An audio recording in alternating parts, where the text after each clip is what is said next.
A'udzubillahi minasyaitonirrajim. Bismillahirrahmanirrahim. Assalamualaikum warahmatullahi wabarakatuh. Alhamdulillahirabbil alamin. Asyhadu alla ilaha illallah wa asyhadu anna Muhammadan abduhu wa rasuluh. Allahumma sholli ala sayyidina Muhammad wa ala ali sayyidina Muhammad. Asbahna wa asbahal mulku lillah walhamdulillah la syarikalah la ilaha illa huwa wa ilaihi nusur.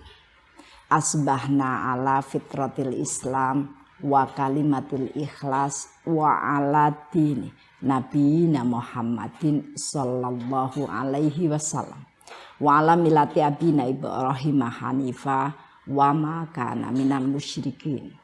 Allahumma inni asbahtu minka fi ni'matin wa afiyatin wa sitrin fa'atimma alayya ni'mataka wa afiyataka wa sitraka fid dunya wal akhirah. Ibu-ibu rahimakumullah, alhamdulillahirabbil alamin.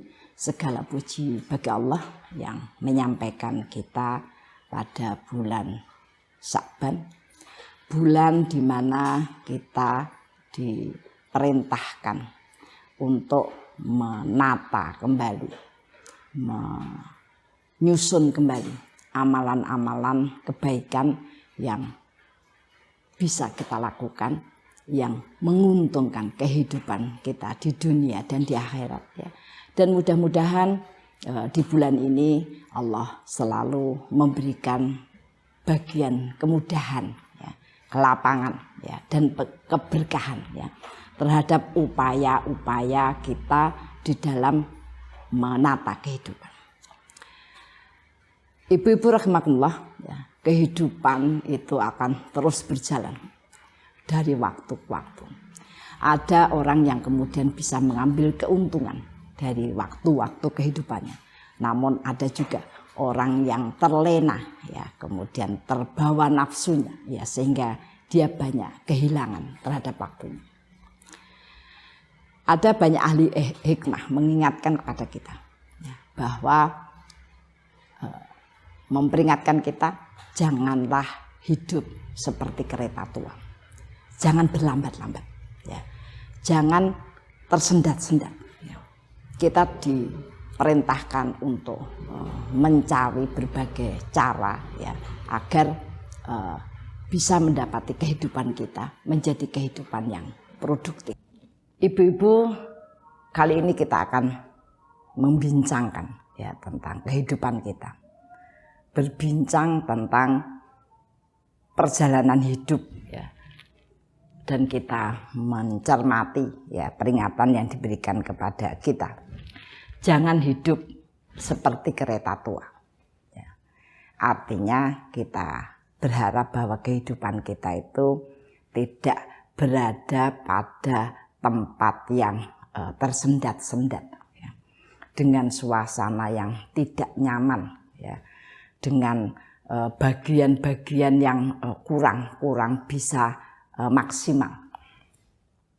Nah untuk itu di bulan Sya'ban yang bulan di mana kita diperintahkan membangun kembali ya, tatanan amal kita agar kita bisa menjadi sebab ya, kebaikan bagi orang lain, agar kita termasuk orang yang Allah pilihkan untuk dipancarkan ya, menjadi bagian-bagian yang bisa membimbing ya, keluarga kita, masyarakat, dan orang-orang yang ada di sekitar kita. Yang pertama ya, yang perlu kita perhatikan, perlu kita evaluasi ya. Saya tuliskan di sini, perhatikan waktumu. Ya. Waktu adalah kehidupan. Ya. Kepiawaian seseorang di dalam mengatur waktu dan dalam menyempurnakan kewajiban itu termasuk bagian yang mencerminkan indikasi keimanan ya, dan ketakwaan ya. Jadi memang itu bagian-bagian yang oleh Allah diperintahkan untuk diperhatikan. Allah pun memberikan pembelajaran sistem kehidupan itu lewat waktu diperintahkan bagi kita sholat 5 kali. Ya, 5 kali dengan waktu yang ditentukan. Allah berikan pelatihan yang lebih panjang ya dengan menghadirkan Ramadan dengan waktu-waktu yang harus diperhatikan. Ya. Nah, Allah berikan bagian titik-titik penting dari waktu itu digambarkan dengan jelas di bulan Ramadan. Ya, diperintahkan kepada kita untuk memperhatikan waktu sahur. Tidak sekedar kemudian makan atau tidak. Ya, ada banyak yang bilang daripada nanti nggak bisa bangun, lebih baik saya makan sebelum tidur. Bukan itu. Ya, hal yang akan dipelajarkan kepada kita adalah masalah perhatian kita terhadap waktu. Ya, waktu sahur. Ya, itu merupakan waktu yang penting dalam bahasa alam diturunkannya O3. Ya. O3 itu berfungsi ya akan bisa diserap oleh orang-orang yang memang sedang fokus di dalam beribadah. Ya. Berniat bangun untuk kemudian melaksanakan perintah-perintah. Ya. Dan O3 itu berfungsi untuk menajamkan, menyegarkan saraf. Ya. Maka ada salah satu yang digambarkan secara ilmiah bahwa orang yang bangun untuk sholat malam, ya bangun di waktu sahur, ya maka dia akan terlihat lebih segar, ya awet muda. Gitu. Kenapa itu? Karena adanya turunnya O3 dan O3 itu dicabut kembali ketika adzan subuh berkumandang. Ya, waktu sahur. Ya. Kemudian ada waktu, ya kan berbuka. Ya. Tidak diperkenankan ya bagi kita untuk karena masih kuat, karena tidak lapar, aku bukanya nanti. Tidak boleh sampai dikatakan orang yang diberi Allah kenikmatan yang besar dalam Ramadan itu diperintahkan untuk bersikap senang ya datangnya waktu buka. Ya. Nah sehingga itu menjadi bagian orang bisa melatih rasa syukur, menunjukkan rasa puas ya dalam proses pelaksanaan perintah. Dan Allah juga memberikan keistimewaan yang bentuknya itu waktu. Yaitu Allah akan mengabulkan ya doa-doa yang dilantunkan pada waktu-waktu yang istijabah. Ya, 1/4 jam ya bahasanya 50 ayat sebelum adzan subuh, ya 50 ayat sebelum adzan maghrib ya. Nah, itu menunjukkan pentingnya waktu untuk diperhatikan. Kemudian yang kedua, waktu itu punya nilai yang besar ya, waktu punya nilai yang besar untuk memberikan peluang ya kepada seseorang dalam merangkai amal-amalnya. Ya. Dalam bahasa para salafus soleh, ya, mereka akan sangat menghargai ya detik demi detik, menit demi menit, kemudian jam, kemudian hari, kemudian bulan, kemudian tahun ya akan menjadi rangkuman ya cerita yang panjang, catatan yang panjang tentang amal-amal yang bisa dilakukan. Allah memberikan contoh yang sangat yang sangat sederhana bagi pemikiran semua orang. Ya, itu amal yang hitungan detik. Allah sampaikan, ya, subhanallah, walhamdulillah. Ya, kita menyampaikan subhanallah, walhamdulillah itu tamlaul mizan. Ya, timbangannya memenuhi langit dan bumi. Itu bagian amal yang hitungannya detik ya. Sedemikian Allah menghargai ketika seseorang memperhatikan waktu-waktunya ya. Maka tadi sampai kemudian digambarkan jangan sampai kita itu hidup seperti kereta tua ya. Tersendat-sendat ya. Jalannya sangat sulit. Coba lihat kehidupan kita. Banyak sekali juga orang sudah hidup berpuluh tahun. ada yang kemudian sudah dewasa, anggaplah dewasa 17 tahun, 20 tahun, ya, kemudian 40 tahun, bahkan 70 tahun. Rentang waktu yang sangat panjang, ya. Itu kemudian bahkan dia tidak bisa memanfaatkan, ya, untuk bisa mengambil amal-amal yang diperintahkan dan menguntungkan dalam kehidupan. Ada orang yang kemudian bahkan belum pernah membaca Al-Quran. Coba bayangkan, kalau sholat itu tidak diwajibkan, mungkin ada orang yang punya keimanan itu belum pernah melafalkan Al-Fatihah misalnya. Ya. Karena sholat itu diwajibkan, maka setiap muslim pasti pernah membaca bagian dari Al-Quran. Kenapa? Karena itu yang akan menjadi saksi. Pernah saya di kereta, ya, bertemu dengan seorang ibu, ya. Dia sampaikan, kalau saya itu selalu bersama keluarga, ya, selalu bersama keluarga itu membaca surat-surat, ya, yang dengan itu kita terjamin, ya, kehidupan kita, ya kan. Ada surat Yasin, kemudian surat Ar-Rahman, kemudian surat Ar-Rahman, kemudian Al-Waqiah, kemudian Al-Mulk. Ya. Oh, bagus, itu bagus. Saya juga wirid itu setiap hari. Ya. Cuma saja saya bilang sama ibu-ibu, kenapa Al-Quran itu diperintahkan membaca, ya, dari Al-Baqarah sampai An-Nas. Karena surat-surat itulah yang nanti akan membantu kita menjadi saksi, ya, bahwa kami, surat-surat itu, ya, dia mengatakan aku dibaca olehnya. Kalau kita hanya mengenal 4 surat itu, maka 4 surat itulah yang nanti bersaksi, ya, hanya 4 surat itu.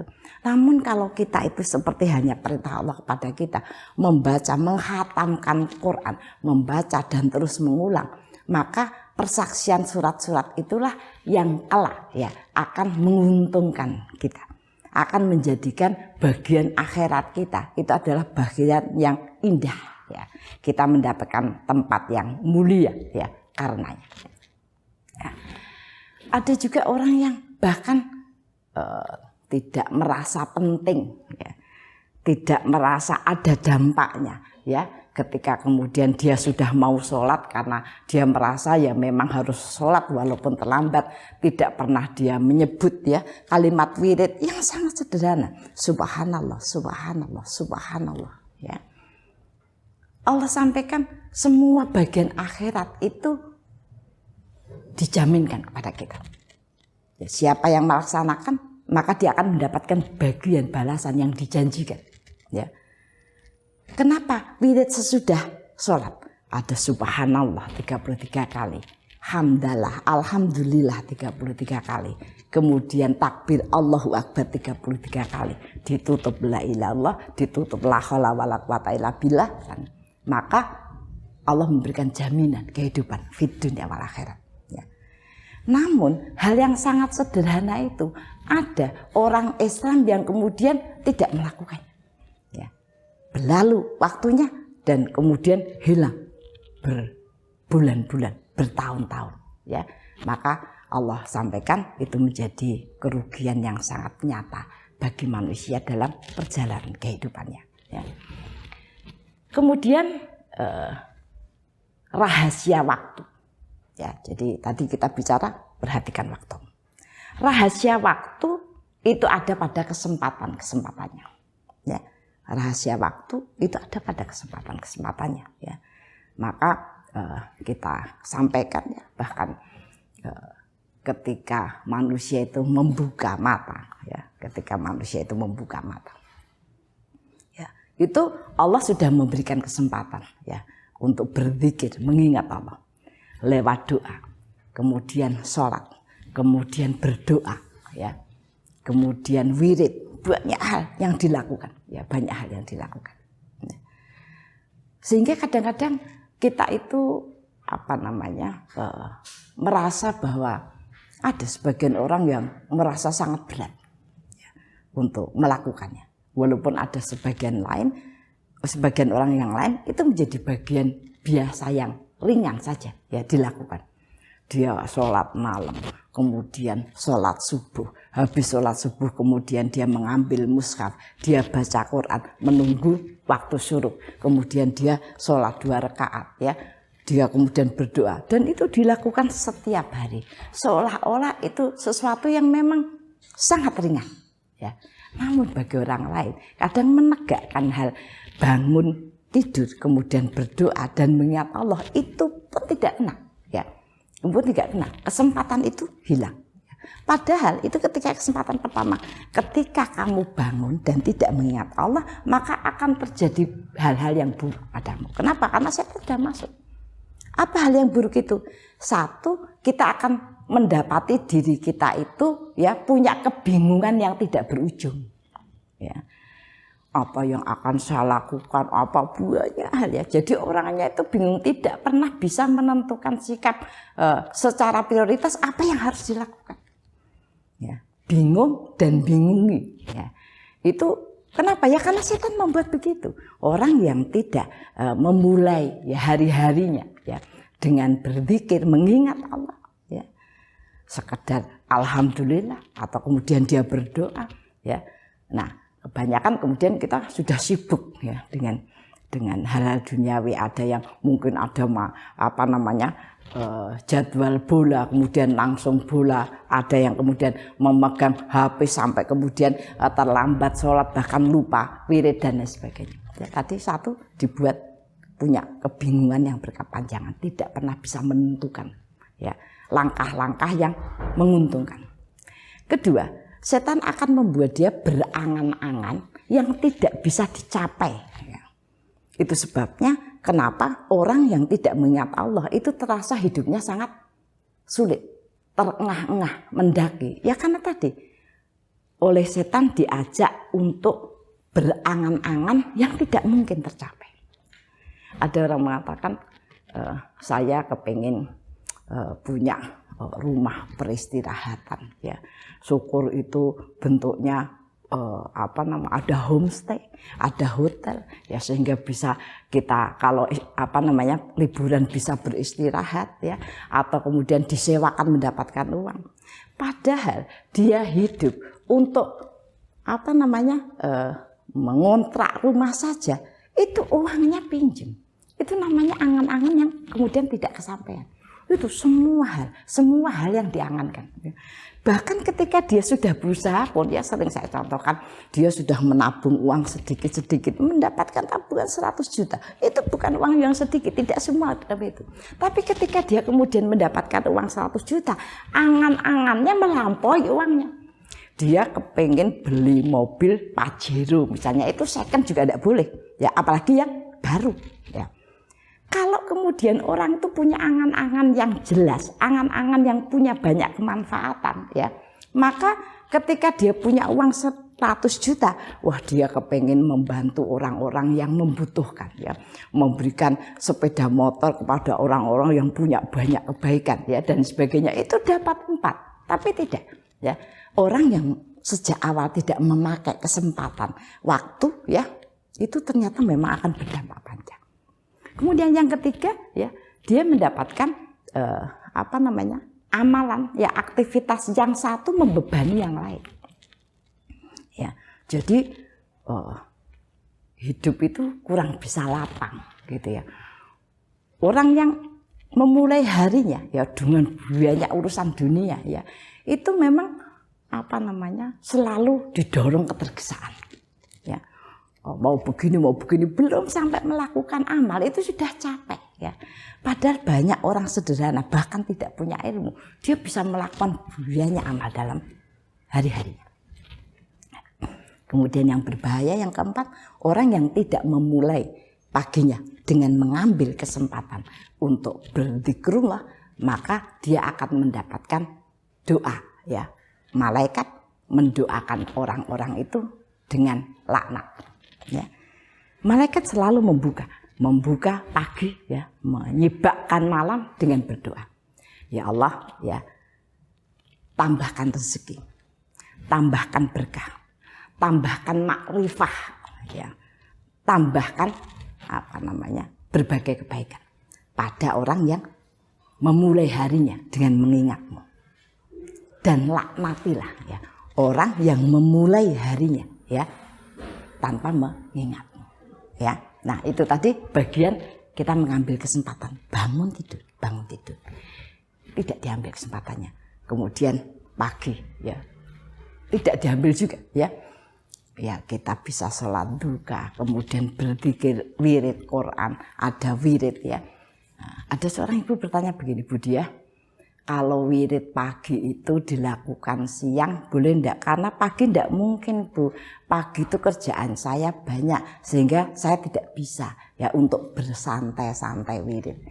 Padahal banyak orang yang bisa. Ya saya bilang orang kalimatnya asbahna wa asbahal mulkulillah. Pagi ini ya maksudnya kemudian dilaksanakan siang ya kan. Ya berarti nggak usah pakai asbahna. Nah, kita akan hidup semaunya ya. Kenapa harus pagi? Karena agar kita itu memulai hari-hari dengan menggantungkan harapan kepada Allah. Sampai dikatakan oleh ahli hikmah mengatakan ya, sesungguhnya di dunia itu kita tidak tahu apa yang akan kita dapat. Yang pasti kita dapat adalah doa-doa yang engkau lantunkan ya. Maka kalau sejak pagi kemudian kita menyerahkan diri kepada Allah, memberikan harapan-harapan ya, maka Allah pun akan mencukupkan, bahkan lebih dari yang kita minta. Nah, namun ya tadi banyak sekali orang-orang yang kemudian kehilangan kesempatan ya. Ketika kesempatan-kesempatan itu terabaikan, cobalah berlalunya pagi menjadi siang. Wah, nanti saja siang. Kemudian berlalunya siang menjadi sore ya, sehingga kita pun ya kehilangan ya banyak amal. Kemudian berlalunya sore menjadi malam. Ya Allah, kita rasakan itu. Kita hidup itu seolah-olah tiba-tiba padahal baru pagi sudah malam berganti hari, sudah kembali hari Senin lagi ya dan sebagainya. Hilang ya, begitu saja. Disempitkan ya waktu kita. Dari malam menjadi pagi kembali. Nah, itu artinya kita memang sudah hilang peluang-peluang kita. Dan itu kadang-kadang tidak diperhatikan. Berhari-hari, berbulan-bulan, bertahun-tahun. Maka wajar ya kemudian kita lihat orang itu kalau kemudian dia memang hidup memakai kesempatan-kesempatan kebaikan, maka banyak kebaikan yang bisa dia sampaikan. Banyak kebaikan yang bisa dia bimbingkan. Banyak kebaikan yang bisa dia ceritakan. Namun tidak. Banyak sekali orang yang hanya bisa bercerita tentang keluhan-keluhan, masalah-masalah. Semua hal rasanya hidup itu menekan. Wajar saja kalau sekarang banyak orang mending aku mati saja. Apa kemudian akan mendapatkan kenikmatan ketika mati? Tidak. Orang itu kemudian meninggal, maka dia sampaikan kepada Allah, hidupkan aku walaupun sebentar. Aku ingin bersedekah. Ya. Berlalunya masa. Lepaslah peluang-peluang kita, ya. Kita lihat banyak. Sekarang itu anak-anak TK. Ya. Sudah pintar mengaji ya. Bahkan ada anak-anak kecil itu yang kemudian hafal Quran. Sementara kita kadang sudah hidup bertahun-tahun kok hafal Quran ya kan. Kadang-kadang memegang Quran pun kita tidak sempat ya. Itu masih untung kalau kemudian digantikan dengan wirid Quran, digantikan dengan banyak hal ya. Namun tidak, semua berlalu begitu saja ya. Sehingga kadang-kadang ada orang yang bahkan sangat tidak menyadari bahwa dia tidak pernah memanfaatkan waktunya bahkan ibadah-ibadah wajibnya ya. Nah, sehingga cerita ketika dia menulis di Facebook, ketika dia menulis dalam status, ketika dia menulis di mana saja, tulisannya itu kalau tidak keluhan tentang makanan, semua tentang dunia. Seolah-olah dunialah yang akan memberikan bagian yang besar dalam kehidupan kita ya. Padahal setan membuai kita ya tidak akan ada yang bermanfaat pada kehidupan di masa yang akan datang, ya. Nah, untuk itu maka perhatikan apa-apa yang kita lakukan pada waktu-waktu kita, ya. Nah, tadi saya katakan kenapa penting, kenapa waktu itu penting. Marilah kita lihat sedikit perbandingan, ya, sedikit perbandingan. Ada orang itu, ya, yang kemudian berusaha, berjuang, ya, berusaha bersabar, mengatur waktunya, ya, berusaha bersabar untuk mengatur waktunya. Dia satu hari membaca 1 juz, itu 20 halaman. Ya. Sudah sering, ya, kita sudah sering mendapatkan postingan, mendapatkan banyak masukan, ya, bahwa satu halaman, ya, dari Al-Quran itu akan mendapatkan, ya, dia tercatat menabung, ya, menyimpan, ya, 5.000, ya, 5.000 kebaikan. Ya. Saya ingatkan memang kaidah sunatullahnya bahwa rezeki itu berbanding lurus dengan kebaikan. Ya. Maka kalau kita pengen mendapatkan rezeki yang banyak, dan rezeki itu tidak sekedar uang, rezeki itu sesuatu yang menghidupkan. Jadi semua karunia yang diberikan pada kita akan menghidupkan jiwa, menghidupkan akal, memproduktifkan jasad kita dalam kebaikan yang banyak. Ya. Maka kita lihat satu hari, ya, membaca 1 juz, maka dia mendapatkan 100.000 kebaikan. Dan ketika orang hilang, ya, maka dia ketinggalan jauh, ya, dalam satu harinya itu. Itu kalau satu hari 1 juz. Ada kemudian banyak sekarang, ya, kalau kita gambarkan dulu para ulama, ya, kalau Ramadan, ya, mereka menghatamkan Quran itu 1 hari. Wah, orang pada terheran-heran. Wah, berarti dia tidak diam, tidak istirahat, tidak apa-apa dan sebagainya. Bukan. Membaca Al-Quran 30 juz bagi orang yang memang melatih dirinya, kemudian membaca dengan lancar, itu dia memakai waktu 15 jam. 15 jam dari 24 jam yang diberikan padanya dalam satu hari. Apakah berarti dia tidak pernah istirahat, tidak pernah tidur? Masih ada waktu 9 jam. Dan teori sekarang itu mengatakan tidur yang efisien itu 4 jam. Ya, artinya dia masih sangat sehat, ya, masih sangat banyak waktu yang bisa dia pakai, ya, untuk, ya, sekedar merefresh, ya, merefresh dirinya. Ya. Satu hari 30 juz itu mendapatkan 3 juta kebaikan. Kenapa? Karena dalam satu Quran itu, kalau itu Quran Madinah itu 600 halaman. Ya, 600 halaman. Ya, 600 halaman. Ya, sehingga kali 5.000, ya, kali 5.000. Terdapat angka 3 juta kebaikan. Dan kita kehilangan satu hari. Padahal kita kehilangan bertahun-tahun. Wajar kalau kemudian Allah itu memudahkan.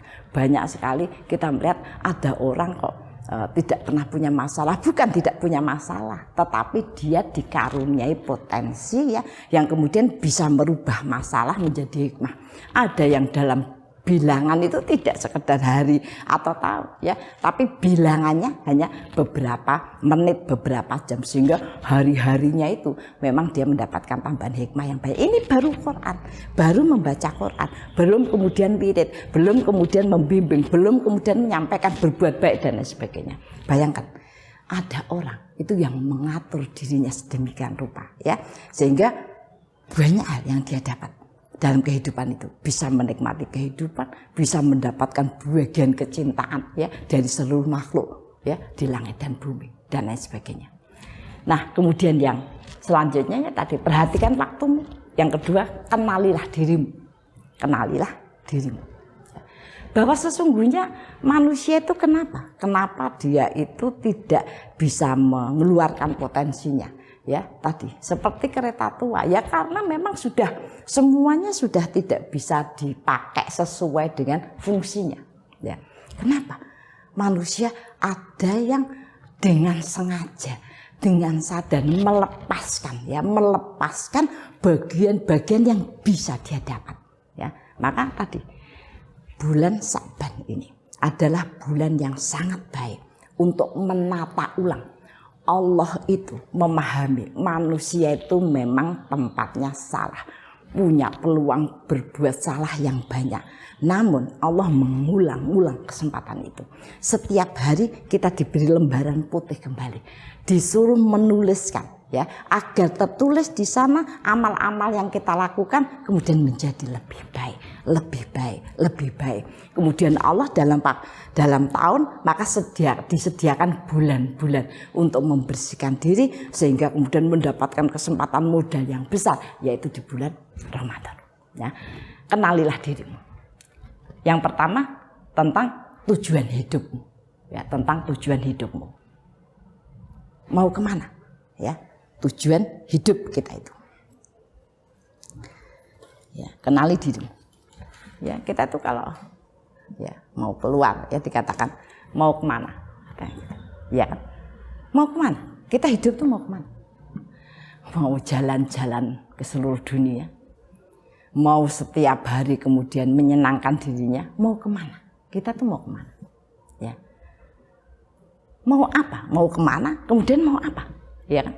Nah, Ibnul Qayyim itu menyampaikan kepada kita, marilah kita menuju kepada surga Aden. Tempat kita akan menetap. Tempat kita berasal, ya kan? Kata Ibnul Qayyim, marilah kita menuju ke surga. Tempat kita berasal, ya. Namun kita sedang tertahan, ya. Manusia itu berasal dari surga. Ya, sehingga dia akan kembali ke sana. Namun kita itu tertahan oleh setan, ditahan dengan ikatan-ikatan dunia. Maka pertanyaannya, ya, apakah kita itu akan bisa kembali ke sana? Ya. Apakah kita akan bisa sampai, ya, ke kampung halaman kita, surga? Ya. Itu yang kemudian sering disampaikan kepada ulama. Hidup ini mau kemana? Ya. Kita mau kemana? Kalau kemudian manusia itu, saya itu hidup pokoknya kepingin seluruh dunia saya jelajahi, ya. Seolah-olah kita tuh orang yang punya pemikiran yang luas. Perlu kita ketahui, di antara hamparan alam semesta, ya, bumi, dunia kita ini hanya seperti pasir, butiran pasir. Sehingga Allah bersama penduduk langit itu kadang-kadang merasa heran kepada manusia. Taruhlah kita itu bisa keliling dunia, ya, seolah-olah kita tuh sudah menguasai banyak hal. Belum. Bumi itu hanya sebutir pasir dari hamparan alam semesta. Maka tidak sepantasnya manusia itu menyombongkannya. Ya. Ketika kemudian kita menentukan mau kemana, kita mau ke surga. Surga itu luasnya, ya, seluas langit dan bumi. Kampung halaman kita, ya, tempat kita pulang. Namun kalau kemudian tadi kita tuh nguplek-nguplek di dunia, ya, maka kita menyempit, ya, kehidupan kita menyempit. Ya. Kita akan semakin hari, semakin tahun, makin tidak tahu apa yang harus kita lakukan. Kenapa? Ya karena kita berputar-putar di tempat yang kecil. Ketika seseorang itu menyatakan mau kemana, kita memang mau ke kampung akhirat, kita mau ke surga, maka Allah luaskan cara pandangnya. Banyak hal yang bisa dilakukan dalam hitungan detik, dalam hitungan menit, dalam hitungan jam, dalam hitungan hari. Bayangkan, ada orang yang satu hari itu bisa menghasilkan minimal 3 juta. Ada yang kemudian lebih dari itu. Belum kalau kemudian Allah karuniakan seperti bulan Ramadan. Seperti bulan Ramadan. Bahwa setiap amal dikalikan 700 kali lipat. Berapa yang dia dapat menjadi modal pada kehidupan tahun berikutnya. Ya. Nah untuk itu cobalah kita renungkan ya. Mau kemana kita? Mau apa? Mau apa kita? Ya. Ali bin Abi Thalib ya, berkata, sesungguhnya dunia dan akhirat itu masing-masing memiliki pengagum. Ya. Maka jadilah kamu orang yang mengagumi atau mencintai akhirat. Janganlah kamu menjadi pengagum ya, orang yang mencintai dunia. Ya. Kenapa? Tadi orang yang mencintai akhirat ya, maka dia akan mendapatkan segala hal menjadi lebih lapang, lebih mudah, lebih berkah, dilipatkan. Sebaliknya, orang yang mencintai dunia ya, itu akan menyempit ya, akan menyempit. Kenapa? Ya begitu, dia bolak-balik akan, walaupun dia mendapatkan kesenangan dalam bahasa mereka ya. Ada orang yang mengatakan, kamu mau apa? Bagiku yang penting happy. Yang penting happy. Happy-nya orang makan bakso misalnya, ya hanya sekedar setelah bakso kemudian dia kehilangan uang, kemudian habis-habis, tidak ada bekasnya ya. Nah, happy-nya seseorang memiliki mobil banyak ya diceritakan. Ada orang yang memiliki gedung yang indah, ada mobil, ada kecantikan, ada berhentinya. Orang yang sangat cantik kemudian diambil jiwanya oleh Allah. Ya tidak berarti apa-apa, ya tidak akan berfungsi apa-apa. Ya. Sedang akhirat dikatakan kalimat kita mengatakan subhanallah walhamdulillah, itu kita akan mendapatkan kebaikan yang memenuhi langit dan bumi. Nah, namun itu kita berbicara tentang yakin. Kita berbicara tentang yakin ya. Jadi itu hal yang perlu kemudian kita renungkan ya. Kemudian yang selanjutnya, apa yang akan kita rencanakan ya, kalau memang kita mau menuju ke surga. Apa yang akan kita lakukan itu adalah bagaimana kita membawa bekal ya, yang sebanyak-banyaknya sehingga kita menjadi orang yang mudah dan memudahkan ya. Kehidupan akan menjadi asik gitu ya. Lalu apa yang kita rencanakan? Yang pertama, dalam bahasa hati ya, dalam bahasa hati kita berharap bahwa hati kita itu selalu terisi optimisme, harapan. Itu sebabnya kenapa diperintahkan kepada kita untuk memulai hari-hari dengan doa ya, punya optimisme. Memulai dengan doa. Kemudian menjadikan amalan-amalan itu menjadi amal yang istiqomah. Karena dengan itu Allah akan memberikan bagian hati yang punya optimisme yang tinggi. Ya. Banyak sekali kita diberikan fakta oleh Allah. Taruhlah kita bicara. Orang tuh sudah pesimis. Ya. Minyak mahal. Hilang dari peredaran. Ya, umroh itu sekarang 38. Kalau kemudian kita mau umroh ya, umroh akhir Ramadan sampai 50 juta lebih. Ya. Tapi Allah itu memberikan harapan pada banyak orang. Saya melihat pengumuman tuh, wah, ya seolah-olah tinggi sekali. Tapi tiba-tiba saya itu mendapatkan WA. Bu Diah, saya minta doa. Kami sekeluarga, padahal ada 5-6 ya, mau berumroh untuk etikaf ya di Masjidil Haram ya. Itu bayarnya 50 juta. Ya. Mereka berangkat berlima, berenam. Itu hanya seorang guru biasa. Allah itu akan selalu memberikan harapan.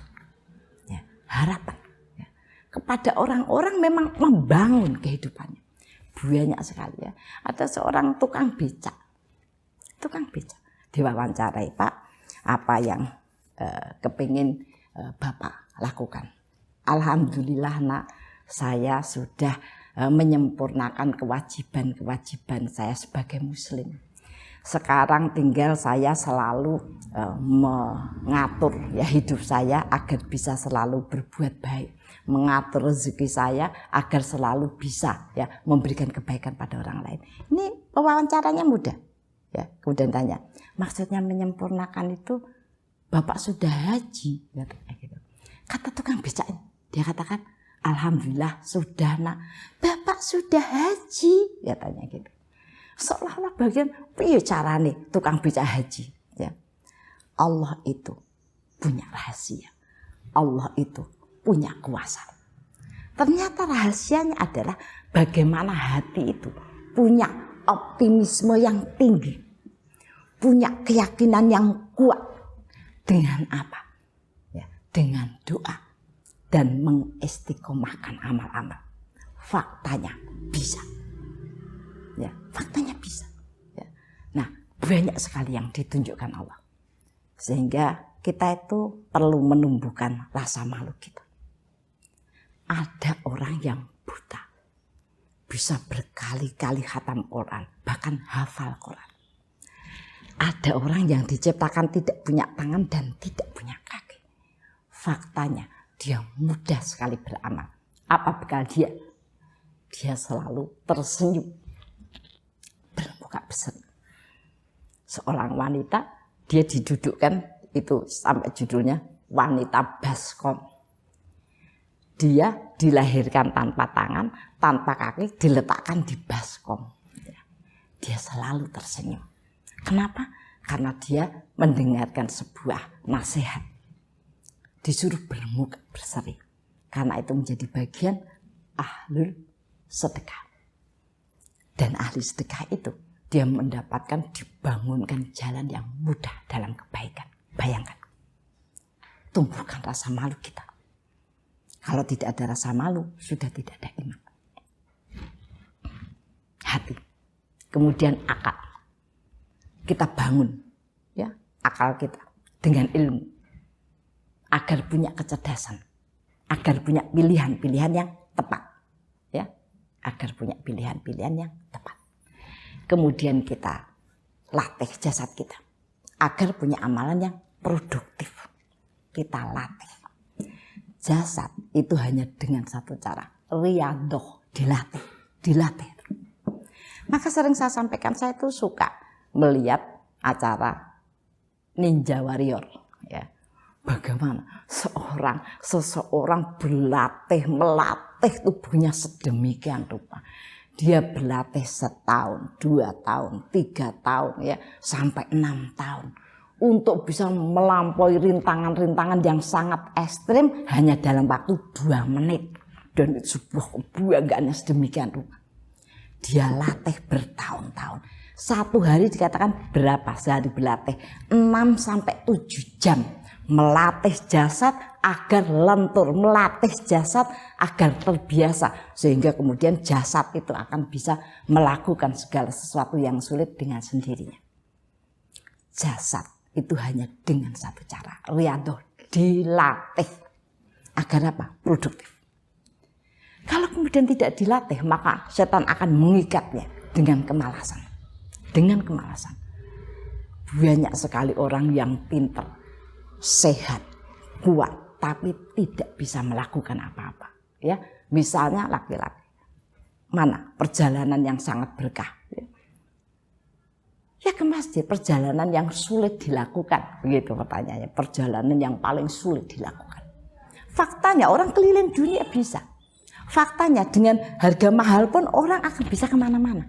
Namun ke masjid yang kadang-kadang hanya beberapa rumah. Atau taruhlah kita pakai sepeda motor itu ya tidak memakan bensin yang banyak. Itu tidak banyak orang bisa. Maka dikatakan apa perjalanan yang sulit? Bukan mendaki gunung, mengarungi lautan. Tidak, pergi ke masjid. Itu bagian yang sangat menyolok sekali. Ya, bagian yang menyolok. Bahkan Allah itu sampaikan, kenapa itu sulit? Janji Allah. Barang siapa ada pemuda, ya, sejak muda, itu terpaut hatinya ke masjid, maka dia akan salah satu yang akan mendapatkan perlindungan di hari pertanggungjawaban. Di mana matahari itu akan berada dalam satu hasta di atas kita semua, ya, semua orang kepanasan sampai sedemikian rupa akan diberi naungan. Salah satunya adalah orang, apalagi anak muda yang terpaut hatinya ke masjid. Ya, tadi jasad. Nah, yang terakhir, mulailah dari sekarang. Ya. Agar kita itu tidak hidup seperti kereta tua. Agar kita tidak tersendat-sendat. Agar kita tidak berlambat-lambat. Mulailah dari sekarang. Ya. Mulai dari sekarang apa? Ya. Yang pertama, yakin. Ya, yang pertama, yakin. Yakin bahwa kita bisa. Ya, yakin bahwa kita bisa. Yakin bahwa kita bisa beramal. Yakin. Yakin inilah yang ditunjukkan sejarah, memberikan bagian yang besar, memberikan bagian yang menakjubkan. Ya. Kita lihat ya, keyakinan Nabi Musa. Nabi Musa ya, seorang ya, dia rakyat jelata. Berhadapan dengan raja yang punya banyak kuasa. Ya, berhadapan dengan Firaun, raja yang punya banyak kuasa, yang kuat, yang gagah, yang cerdas, yang punya kemauan yang harus diikuti. Sampai pada titik akhir ya, Musa yang hanya membawa senjata seadanya dikejar dengan pasukan Firaun. Ya, sampai ke pinggir lautan. Ya, maka orang-orang pengikut Musa mengatakan, habislah kita. Tidak akan ada lagi orang yang akan bisa menyampaikan kebenaran. Ya. Maka dengan keyakinan yang kuat bahwa kita bisa selamat, maka Musa yang hanya memegang tongkat dan kemudian berdoa, Allah sampaikan, pukulkan ya tongkatmu kepada laut. Ya, laut berapa panjang laut itu. Maka ketika kemudian tongkat dipukulkan, terbelahlah laut. Keyakinan yang akan memberikan bagian-bagian yang menakjubkan dalam hidup. Ya, kenapa? Karena dia berada pada kekuasaan Allah. Keyakinan itu. Dibelahnya laut. Maka kemudian mereka berlari. Ya, tetap ya, dikejar. Wah, Firaun pun juga senang, bisa melewati laut. Gitu ya. Maka ketika kemudian Nabi Musa beserta pengikutnya sampai ke ujung, Allah sampaikan, pukulkan kembali tongkatmu. Ya, maka bersatu kembali laut itu. Ya. Keyakinan yang akan menyebabkan munculnya keistimewaan. Demikian juga keyakinan yang kemudian menyelamatkan Nabi Nuh. Nabi Nuh diberitahukan oleh Allah akan ada bala, ya, banjir. Maka Nabi Nuh pun kemudian membuat bahtera ya, di musim kemarau. Ya.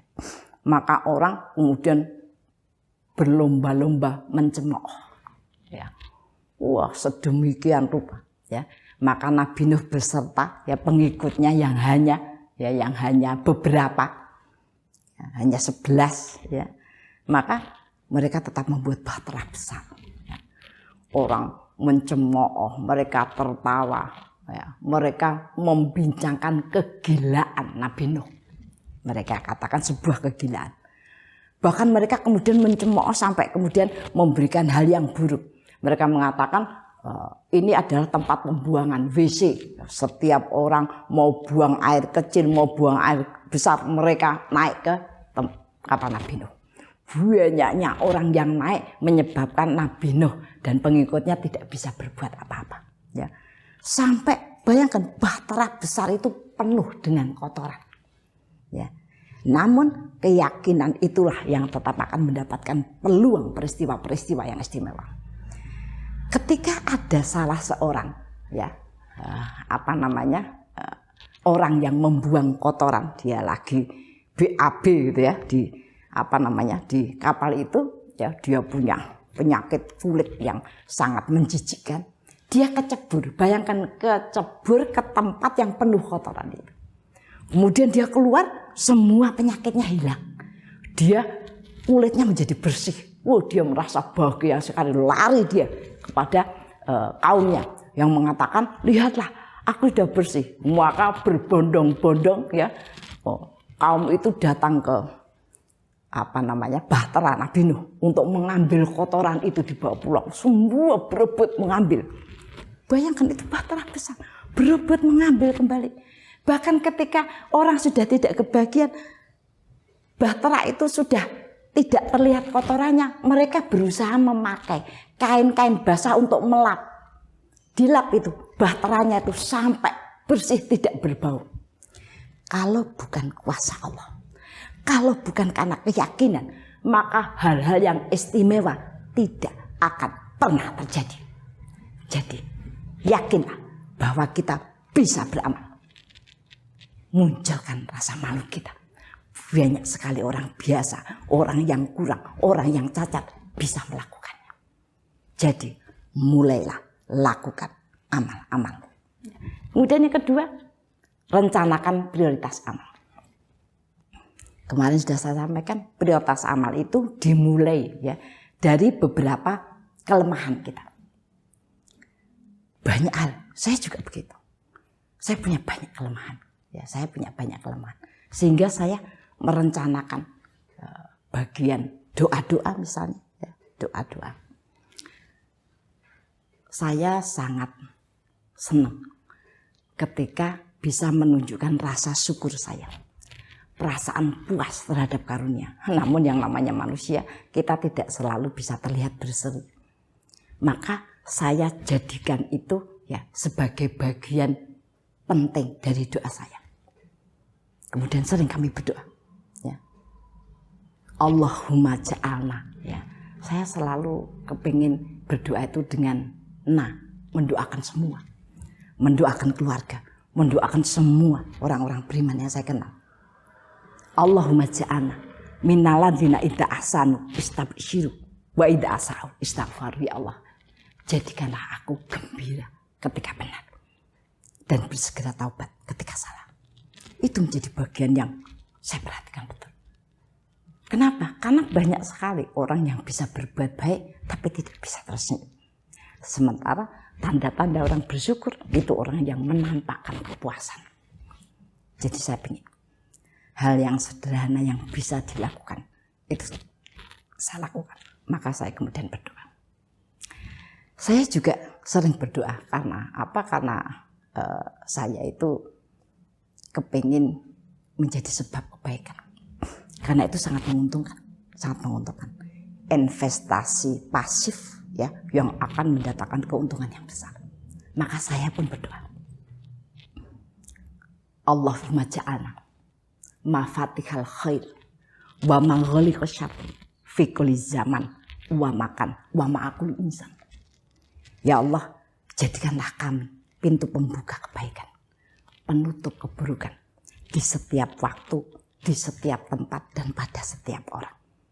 Ya, sehingga semua hal yang diberikan itu mampu kita jadikan bagian kebaikan untuk siapa saja. Saya juga menyadari bahwa saya ini bukan orang fakih. Ini bukan majelis untuk bagaimana kita mendapatkan ilmu. Saya hanya ingin menjadi sebab kebaikan. Ya, sehingga saya menyadari betul, saya ini bukan orang fakih. Maka kemudian saya selalu berdoa. Allahumma rzuqna fahman nabiyyin wa hifdzal mursalin wa ilhamal malaikatal muqarrabin.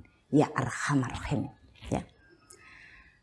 Saya sangat menyadari bahwa Nabi itu yang sangat fakih ya, itu selalu menyampaikan hal-hal yang sederhana, yang orang paham, yang orang akan mengingatnya.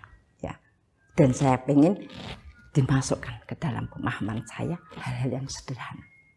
Saya bukan orang fakih. Saya ini ibu rumah tangga. Jadi saya hanya kepingin menjadikan hal-hal yang sederhana itu menjadi bagian yang istimewa bagi kehidupan kita, keluarga, dan masyarakat.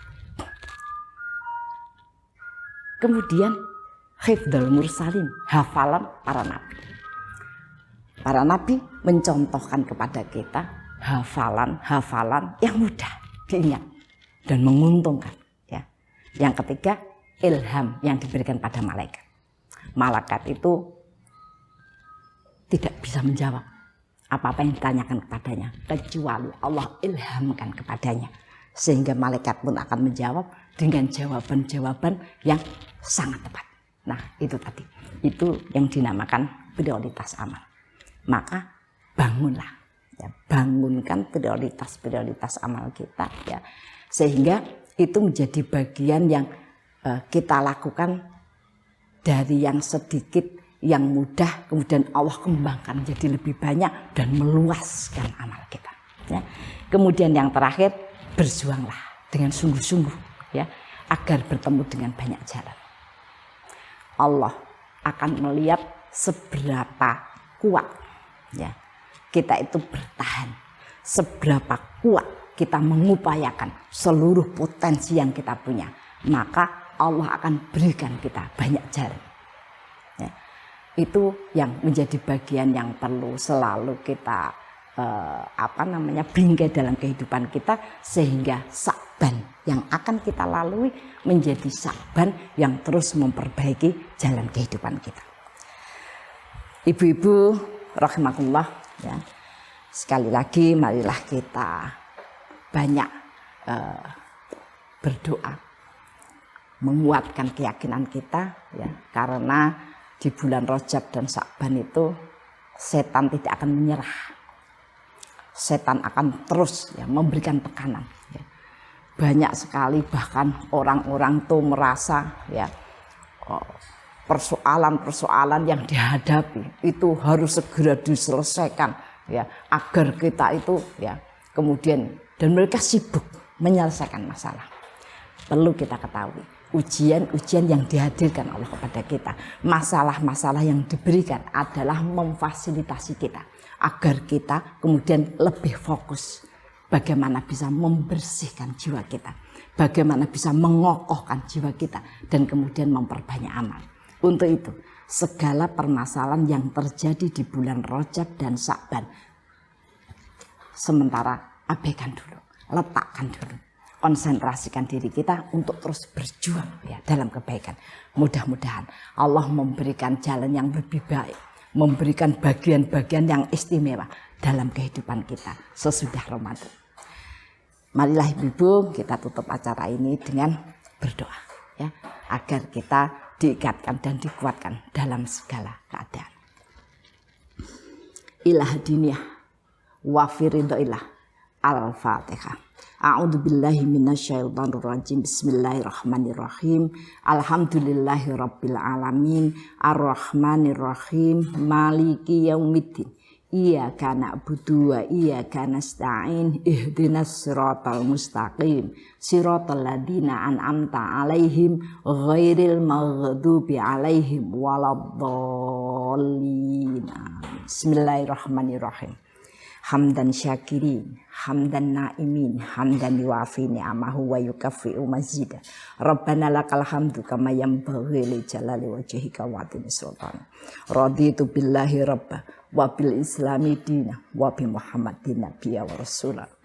Rabbana dzalamna anfusana wa illam taghfir lana wa tarhamna lanakunanna minal khasirin. Rabbana ighfir lana wali ikhwanina ladina sabaquna bil iman wala taj'al fi qulubina ghillan lil ladina amanu rabbana innaka ra'ufur rahim. Rabbana la tuzigh qulubana ba'da idh hadaitana wa hab lana min ladunka rahmah innaka antal wahhab. Rabbana hab lana min azwajina wa dzurriyyatina qurrata a'yun waj'alna lil muttaqina imama. Rabbi firli wali walidayya warhamhuma kama rabbayani shaghira. Allahumma inni nas'aluka salamatan fid din wa afiatan fil jasad wa ziyadatan fil ilmi wa barakatan fil rizqi wa taubatan qoblal maut wa rahmatan indal maut wa maghfiratan ba'dal maut. Allahumma hawin alaina fi sakaratil maut wa najatan minan nar wa afa indal hisab. Allahumma inni nas'aluka min khazainil fadlik. Allahumma inni nas'aluka min khazainil fadlik. Allahumma inni nas'aluka min khazainil fadlik. Allahumma inni nas'aluka ilman nafi'an wa rizqan thayyiban wa amalan mutaqabbalan. Allahumma inni nas'aluka sabata fil amrina wa nas'aluka azimata rusdi wa nas'aluka syukra ni'mataka wa husna ibadatika wa nas'aluka lisanan shadiqan wa qalban salima wa khuluqan mustaqima wa na'udzubika min syarri ma ta'lam wa nas'aluka min khairi ma ta'lam wa nastaghfiruka mimma ta'lam innaka antal alamul ghuyub. Allahumma ja'alna muqimas shalah wa min dzurriyyatina. Allahumma ja'alna mafatikal khair wa maghliqash syarri fi kulli zaman wa makan wa ma'akul insan. Allahumma ja'alna minal ladzina idza ahsanu istabsyiru wa idza asa'u istaghfaru. Allahumma ja'alna fi musibatina ajrun katsira wa sabrun wa rahmah wa hikmah wa barakah. Allahumma rizqna ya Rabbi fahman nabiyyin wa khifdal mursalin wa ilhamal malaikatal muqarrabin ya arhamar rahimin.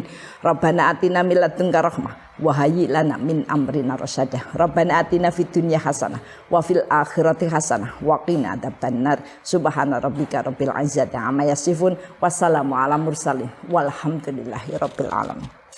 Kita tutup dengan kafaratul majlis. Subhanakallahumma wa bihamdika asyhadu alla ilaha illa anta astaghfiruka wa atubu ilaik. Al-haqqu min rabbik wa la takunanna minal mumtarin. Al-haqqu minkum. Assalamualaikum warahmatullahi wabarakatuh.